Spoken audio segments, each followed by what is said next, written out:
as SAFs no Brasil, elas são bem recentes, tá? Uhum. A lei das SAFs é de 2021. Então, ainda, os problemas que nós já vivemos, relacionados ao futebol brasileiro, não necessariamente ainda pode ser atribuído às SAFs, à lei das SAFs. Agora, podem ser atribuídos a esse processo de mercantilização e de desnacionalização. Lembra que os efeitos da Lei Pelé começam a partir de 2003? Isso. Aí eu pergunto, é uma provocação, tá? Uma provocação. Será que é só coincidência que o Brasil não ganhou mais? Rapaz, a data é muito específica, né? Será que é só coincidência que a última grande seleção que o pessoal aponta e fala, dá saudade, porque tinha não sei quantos craques, é aquela que disputou a Copa de 2006? São perguntas, provocações. Por quê? Porque a partir daí, quando você tem essa modificação no padrão dos contratos e abrindo essa possibilidade de deslocamento do futebol, pensando a Europa, tudo muda. E por que eu estou dizendo que tudo muda? Porque, veja só, eu só vou poder usufruir, e aí a palavra é pesada, porque na verdade o jogador é visto mesmo como uma mercadoria, desse atleta enquanto eu tiver o contrato ali, certo? Bom, eu só tenho a garantia do primeiro contrato pelas regras da FIFA. Se o contrato chegar perto do vencimento, 6 meses antes, esse jogador ele pode assinar pré-contrato com outro clube. Então, eu tenho que vendê-lo rápido. O jogador ele é formado para ser vendido. Ele não é mais formado para ser, de fato, o futuro do clube. Ele não constrói mais o clube, né? E aí você tem uma questão que é de identidade. Porque, veja só, a forma como o Santos pensava o futebol tem tudo a ver com a categoria de base que revelou o Robinho e depois vai revelar o Neymar. Que era uma categoria de base que o Santos segura muito, inclusive, pela figura do seu Zito, que faleceu em 2015. O Zito foi um ex-jogador, chegou a ser capitão do Santos na época do Pelé, e ele era o gerente das categorias de base. A forma como o Flamengo tinha um lema, craque nós não compramos, nós não contratamos, nós fazemos em casa. Como isso vai impactar essa categoria de base? E também o São Paulo, os outros clubes, por quê? Porque a partir do momento que você tem essa vigência dos contratos sendo o limite da manutenção do jogador e o mercado europeu podendo trazer esses jogadores sem limite de estrangeiros, né? Porque o cara pode simplesmente pegar um passaporte português e jogar em qualquer país da Europa como comunitário. Então, os clubes passam a organizar as suas categorias de base para revelar jogadores que são demandados para o mercado europeu. Não mais o jogador que é característico daquela identidade do clube jogar. Não é mais isso. Então, eu não estou mais revelando para mim. Esse cara vai ficar pouco tempo. Eu não tenho garantia que ele permaneça. Inclusive, 6 meses antes do contrato, ele pode firmar pré-contrato. Então, o que eu preciso fazer? Fazer com que eu revele jogadores que são demandados na Europa. E aí, eu preciso vender rápido. E esse vender rápido está rejuvenescendo. Porque antes, vender rápido era você fazia um primeiro contrato, tentava renovar um segundo. Agora, se vender rápido é com 19, com 17, né? Às vezes menos. Então, no final das contas, a categoria de base no Brasil, ela se padronizou com o tipo de futebol que se deseja na Europa. E aí o brasileiro ele sempre fala assim, nossa, mas a gente está sofrendo com falta de laterais. Que saudade do Roberto Carlos e do Cafu. A gente vai continuar sofrendo. Por quê? Porque os laterais na Europa são laterais defensivos, que não apoiam como os laterais brasileiros apoiavam. E os clubes estão formando para vender. Um ou outro que apoia muito é exceção, ou é jogador que era meia e acabou sendo improvisado na lateral. Nossa, a gente não tem mais o 10. Não tem mais o 10. Por quê? Porque se a gente pensar especialmente a Premier League, que hoje é o principal mercado, eles jogam com uma linha de 4 ou 5 jogadores, cujos volantes começam a armação e os meias jogam um pouco aberto. Então, eu vou ter que formar um jogador que é primeiro, segundo volante e meias que sabem jogar aberto, quase que como um ponta com o tal do pé trocado. Nossa, a gente não tem mais volante. Por quê? Porque por muito tempo o futebol europeu não contratava centroavantes.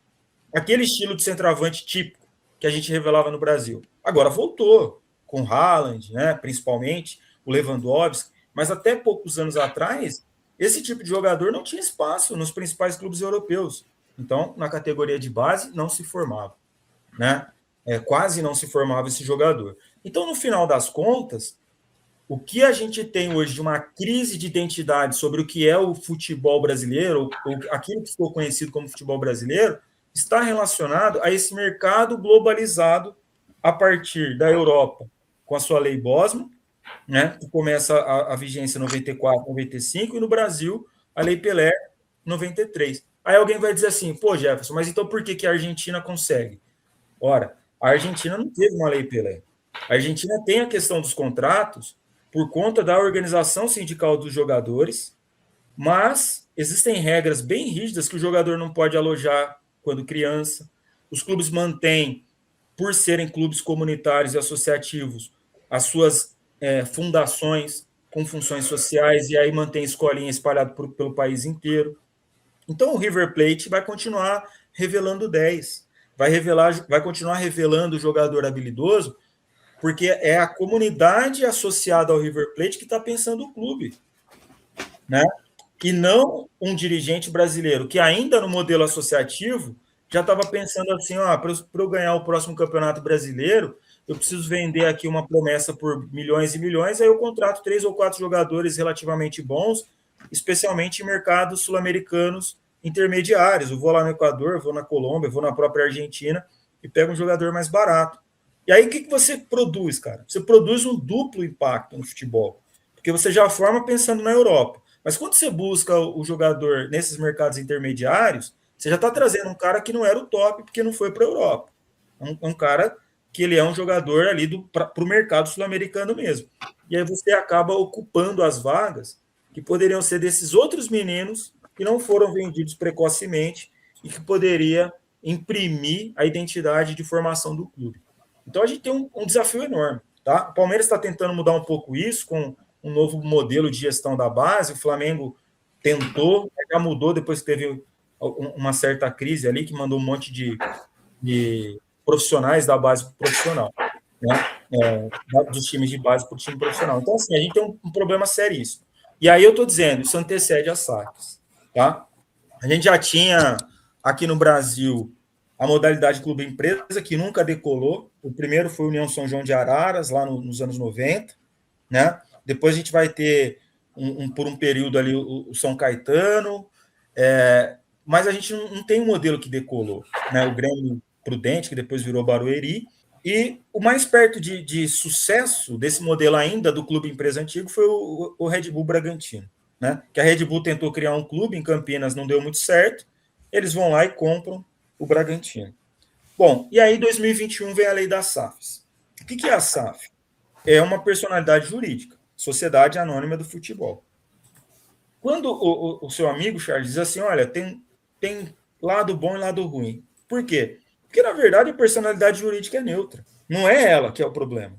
É a forma que você adota a gestão dessa SAF.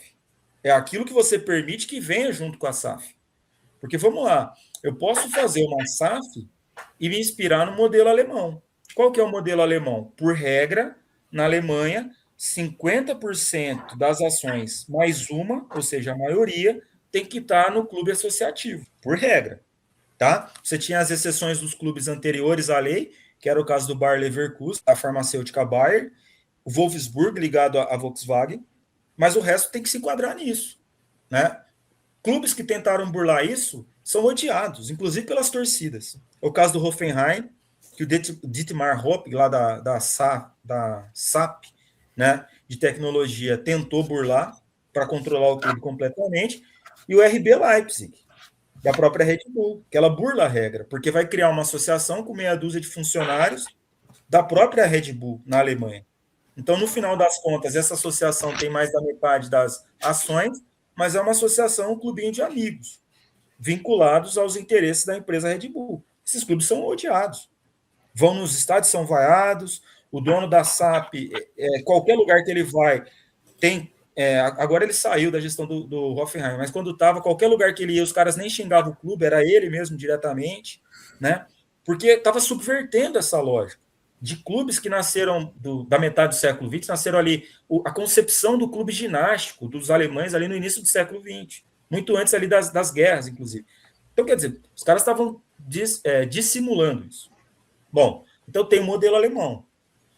Mas tem um modelo que é aquilo que aconteceu recentemente na Itália, que não tem limite para ser do dono. Então, veja, a gente já tem na Itália e na Inglaterra times que são completamente estrangeiros. O Chelsea era do Abramovich até recentemente, o Milan chegou a ser de capital chinês, né? A família Glazer tem destruído a história do Manchester United recentemente. Essa é a gestão que pode surgir também com as SAFs brasileiras, porque ela não limita. Você pode, hoje, aprovar na Assembleia do seu clube que vai virar SAF simplesmente para a gestão do futebol, tá? Mas daqui a pouco essa SAF pode ser vendida inteiramente para um dono. E aí vamos lembrar o que aconteceu recentemente no Brasil. A 777 quase falha o Vasco e vai embora, né? O John Textor conseguiu levar o Botafogo a títulos que há muito tempo o Botafogo não ganhava, mas o Botafogo tem uma situação pré-falimentar, inclusive o controle da própria SAF do Botafogo está sendo disputado na justiça. A gente tem casos de clubes menores. Em Ribeirão Preto, o Botafogo de Ribeirão, a torcida não está indo no estádio, porque existe um litígio do Botafogo e o Botafogo S.A., que é essa personalidade jurídica que controla o futebol, né? Uma personalidade jurídica que pensou numa coisa muito simples. Eu vou ganhar dinheiro com o Botafogo a partir do seu de futebol. Deixa ali o time num limbo que não sobe e não cai na Série B e que não sobe e não cai no Paulista. Quer dizer, né, a torcida não tem o estímulo para acompanhar esse clube. Vocês precisam entender, SAF é uma personalidade jurídica. Como no Brasil não há limitação, ela pode ser 100% de uma pessoa, e essa pessoa pode ser de qualquer lugar do mundo. Ou ela pode ser majoritariamente ou integralmente do clube associativo, simplesmente sendo uma gestão profissionalizada. Como a lei não define, isso vai depender daquilo que acontece dentro do clube, tá? Porque muitas vezes a gente vê a própria imprensa e os torcedores olhando a SAF como uma panaceia. Meu clube está endividado, ele não ganha título. Precisa virar SAF. Precisa mesmo? Que você defende que o seu clube vire. Você defende que o seu clube vire uma SAF da 777, você está disposto a assumir uma situação pré-falimentar em troca de 1 ou 2 títulos, como aconteceu no Botafogo, no Rio? Ou você está disposto a um grupo de empresários que vai utilizar o estádio para ganhar dinheiro e abandonar seu clube, como é o caso do Botafogo de Ribeirão? Essas perguntas quase nunca são respondidas. Por quê? Porque as pessoas, às vezes, cansadas, né, até de corrupção praticada pelos dirigentes do clube associativo, acreditam que simplesmente a conversão vai conduzir o clube a um status novo. Ora, gente, vamos fazer um cálculo simples. Para que serve uma empresa que pode ter retirada de dividendo? Para dar lucro. Isso é óbvio, né? Para dar lucro, você precisa arrecadar mais do que você gasta. Isso também é óbvio. E essa arrecadação maior do que os gastos vai ser que tipo de arrecadação e que tipo de gasto? Porque alguém pode chegar e dizer o seguinte: olha, tá muito bom para mim revelar jogador. Eu não quero que o meu clube seja competitivo. Pô, mas o seu clube é tradicional, sempre disputou título no Brasil. Não, mas meu plano de negócio não é esse. É reforçar as categorias de base, que eu quero vender os meninos com 15, 16, 17 anos, e isso vai me dar garantia de lucro. Por quê? Porque futebol competitivo de alto nível, investimento é muito alto e é incerto. Eu não tenho garantia. Se eu investir muito, meu time vai ser campeão. Mas eu tenho garantia, se estruturar bem a categoria de base, eu vou ter negociações para ter um fluxo de caixa interessante para os meus desejos, para os meus projetos de negócio. Pegando um clube que tem estádio, sei lá, como o Morumbi, eu posso fechar um contrato maravilhoso de naming rights para o estádio, colocar umas lojas ali na frente. Pô, então isso atende o que eu desejo. E aí eu fecho contrato, como a própria diretoria de São Paulo já fez, mas fecho ainda mais, para que o estádio fique tendo só show. E aí o clube, ainda mais vezes, quando chega na fase decisiva, não vai poder jogar. Vai jogar no campo do Guarani, porque está lá o show de alguma estrela internacional. E a SAF ela pode muito bem fazer isso. Gente, existe uma mentira contada, que o segredo do sucesso europeu é porque os clubes são empresas. E aí eu vou trazer números para a gente tratar um pouco dessa mentira. O sucesso do futebol europeu não é porque são empresas, é porque o mercado europeu gera mais recursos ligados ao futebol. Porque o euro é mais forte que as moedas da América Latina e da África. Não é pelo clube empresa. Por exemplo, Real Madrid e Barcelona não são clubes empresas. São clubes associativos. Bayern de Munique, apenas 25% das ações são de empresas. Os outros 75% são do clube associativo. Vamos para os números, tá? Que eu acho importante a gente fazer essa discussão. Um relatório de 2024 da UEFA, um relatório chamado Financial Year, das primeiras e segundas divisões de países vinculados à UEFA. 303 clubes eram associativos, contra 280 privados. Então tem mais clube associativo na Europa do que clube privado, tá? Aí você tem 43 clubes controlados por governos, né? E desses clubes privados, 92 o dono é estrangeiro. Tá? A gente vai acreditar que um estrangeiro, investidor estrangeiro, vai ter muito mais preocupação com a sua identidade clubística do que um próprio torcedor? Ou está todo mundo acreditando que o dono da SAF do clube vai ser igual ao do Cruzeiro, que é um torcedor fanático do clube? Então, veja só. Primeira e segunda divisão. Existem mais clubes associativos ou fundacionais do que clubes empresas. O número ele é inflado, por quê? Porque obrigatoriamente na Itália e na Inglaterra tem que ser empresa. Então, se a gente considerar que tem 2 países importantíssimos que a conversão é obrigatória, na maior parte dos outros lugares, a gente não vê o predomínio de clubes empresas. Ah, mas o clube empresa pode trazer investimentos. Bom, pergunta para o torcedor do Milan. Depois que o Berlusconi vendeu para estrangeiros, pergunta para eles se eles concordam com essa ideia. Pergunta para os torcedores do Manchester se eles concordam com a gestão da família Glazer. E aí tem um elemento pior. Se o clube associativo mal gerido é ruim, ainda você tem um mandato para tentar interromper. E o dono? Como é que você interrompe a família Glazer na frente do Manchester? Você não interrompe, porque é dela. Né? Então esse debate tem que ser feito. Agora, a pessoa jurídica em si, SAF, ela não é ruim, e aí eu digo algo negativo. Existe uma pressão, inclusive governamental, para que os clubes se convertam em SAF. A partir da vigência da reforma tributária, a cobrança de impostos vai ser menor para as SAFs do que para os clubes associativos. Então, por mecanismos tributários, você vai pressionar os clubes a se converter em SAF. Aí a pergunta que fica para cada clube, que SAF? Você vai vender? Vai vender para quem? Para o investidor estrangeiro? Ou você vai criar a SAF simplesmente para profissionalizar a gestão do futebol profissional? Tá? Se vender, você perdeu o mecanismo de controle. Quem te garante que o dono tem preocupações em manter seu clube competitivo?